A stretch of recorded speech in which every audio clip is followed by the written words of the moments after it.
ನಮಸ್ಕಾರ. ಎರಡನೇ ದಿನ ಸ್ಮಿತ್ ಮತ್ತು ಹೆಡ್ ರವರ ಶತಕದಬ್ಬರಕ್ಕೆ ಕಂಗಾಲಾಯಿತು ಟೀಂ ಇಂಡಿಯಾ. ಬೂಮ್ರಾರವರ ಬೌಲಿಂಗ್ ಬಿರುಗಾಳಿ ವಿಶ್ವ ದಾಖಲೆ ನಿರ್ಮಿಸಿದರು ಜಸ್ಪ್ರೀತ್ ಬೂಮ್ರಾ. ಹಾಗಾದರೆ ಸುದ್ದಿಯ ಸಂಪೂರ್ಣ ಮಾಹಿತಿ ಏನು? ಅಷ್ಟಕ್ಕೂ ಭಾರತ ಮತ್ತು ಆಸ್ಟ್ರೇಲಿಯಾ ನಡುವಿನ ಮೂರನೇ ಟೆಸ್ಟ್ ಪಂದ್ಯದ ಎರಡನೇ ದಿನದಾಟ ಹೇಗಿತ್ತು ಗೊತ್ತಾ? ಹೇಗೆ ಇದರೆಲ್ಲದರ ಬಗ್ಗೆ ಈ ವಿಡಿಯೋದಲ್ಲಿ ಕಂಪ್ಲೀಟ್ ಆಗಿ ತಿಳಿಸ್ಕೊಡ್ತಾ ಹೋಗ್ತೀನಿ. ಆದ್ದರಿಂದ ದಯವಿಟ್ಟು ಈ ವಿಡಿಯೋವನ್ನ ಕೊನೆವರೆಗೂ ನೋಡಿ. ಹೌದು, ಬ್ರಿಸ್ಬೇನ್ನ ಗಾಬಾ ಮೈದಾನದಲ್ಲಿ ನಡೆಯುತ್ತಿರುವ ಬಾರ್ಡರ್ ಗವಾಸ್ಕರ್ ಟೆಸ್ಟ್ ಸರಣಿಯ ಮೂರನೇ ಟೆಸ್ಟ್ ಪಂದ್ಯದ ಎರಡನೇ ದಿನದಾಟವು ಅಂತ್ಯಗೊಂಡಿದೆ ಸ್ನೇಹಿತರೆ. ದ್ವಿತೀಯ ದಿನದಾಟದಲ್ಲಿ ಆಸ್ಟ್ರೇಲಿಯನ್ ಬ್ಯಾಟರ್ಗಳು ಪರಾಕ್ರಮ ಮೆರೆದರೂ ಟೀಂ ಇಂಡಿಯಾದ ವೇಗಿ ಜಸ್ಪ್ರೀತ್ ಬೂಮ್ರಾ 5 ವಿಕೆಟ್ ಕಬಳಿಸುವಲ್ಲಿ ಯಶಸ್ವಿಯಾಗಿದ್ದಾರೆ ಬಂಧುಗಳೇ. ಈ ಒಂದು ಪಂದ್ಯದಲ್ಲಿ ಟಾಸ್ ಗೆದ್ದಂತ ಟೀಂ ಇಂಡಿಯಾ ತಂಡದ ನಾಯಕ ರೋಹಿತ್ ಶರ್ಮಾ ಮೊದಲು ಬೌಲಿಂಗ್ ಆಯ್ದುಕೊಂಡರು. ಮಳೆ ಕಾರಣ ಮೊದಲ ದಿನದಾಟವು ಕೇವಲ 13.2 ಓವರ್ಗಳಿಗೆ ಸೀಮಿತವಾಗಿತ್ತು. 28 ರನ್ಗಳೊಂದಿಗೆ ದಿನದಾಟವನ್ನು ಆರಂಭಿಸಿದ್ದ ಆಸ್ಟ್ರೇಲಿಯಾ ತಂಡಕ್ಕೆ ಆರಂಭಿಕ ಆಘಾತ ನೀಡುವಲ್ಲಿ ವೇಗಿ ಜಸ್ಪ್ರೀತ್ ಬೂಮ್ರಾ ಯಶಸ್ವಿಯಾದರು. ಉಸ್ಮಾನ್ ಖವಾಜಾ 21 ರನ್ ಬಾರಿಸಿದ್ದ ವೇಳೆ ವಿಕೆಟ್ ಒಪ್ಪಿಸಿದರೆ ನಾಥನ್ ಮೆಕ್ಸ್ವಿನಿ ರವರು 9 ರನ್ ಗಳಿಸಿದ್ದ ವೇಳೆ ಪೆವಿಲಿಯನ್ ಹಾದಿ ಸೇರಿಕೊಂಡರು.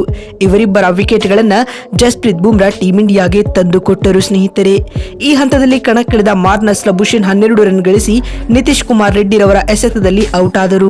ಈ ವೇಳೆ ಜೊತೆಗೂಡಿದ ಟ್ರಾವಿಸ್ ಹೆಡ್ ಹಾಗೂ ಸ್ಟೀವ್ ಸ್ಮಿತ್ ಅಮೋಘ ಜತೆಯಾಟದೊಂದಿಗೆ ಟೀಂ ಇಂಡಿಯಾದ ಬೌಲರ್ಗಳನ್ನ ಬೆಂಡೆತ್ತಿದರು.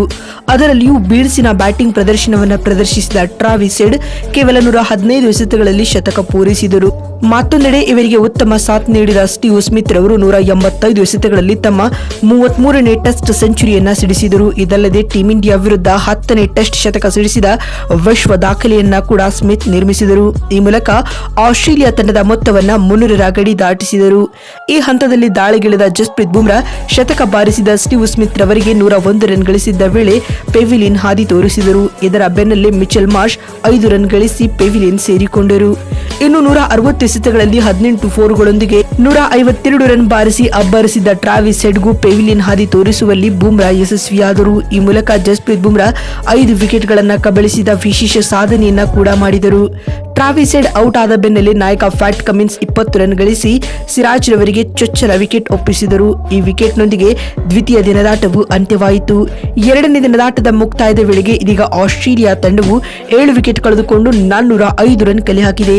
ಕ್ರೀಸ್ನಲ್ಲಿ ಅಲೆಕ್ಸ್ ಕ್ಯಾರಿ ಅಜೇಯ 45 ರನ್ ಮತ್ತು ಮಿಚೆಲ್ ಸ್ಟಾರ್ಕ್ ಅಜೇಯ 7 ರನ್ ಬಾರಿಸಿ ಮೂರನೇ ದಿನದಾಟಕ್ಕೆ ಬ್ಯಾಟಿಂಗ್ ಕಾಯ್ದಿರಿಸಿಕೊಂಡಿದ್ದಾರೆ. ಮತ್ತು ಟೀಂ ಇಂಡಿಯಾ ತಂಡದ ಪರ ಜಸ್ಪ್ರೀತ್ ಬೂಮ್ರಾ 25 ಓವರ್ಗಳಲ್ಲಿ 72 ರನ್ ನೀಡಿ 5 ವಿಕೆಟ್ ಕಬಳಿಸಿದ್ದಾರೆ.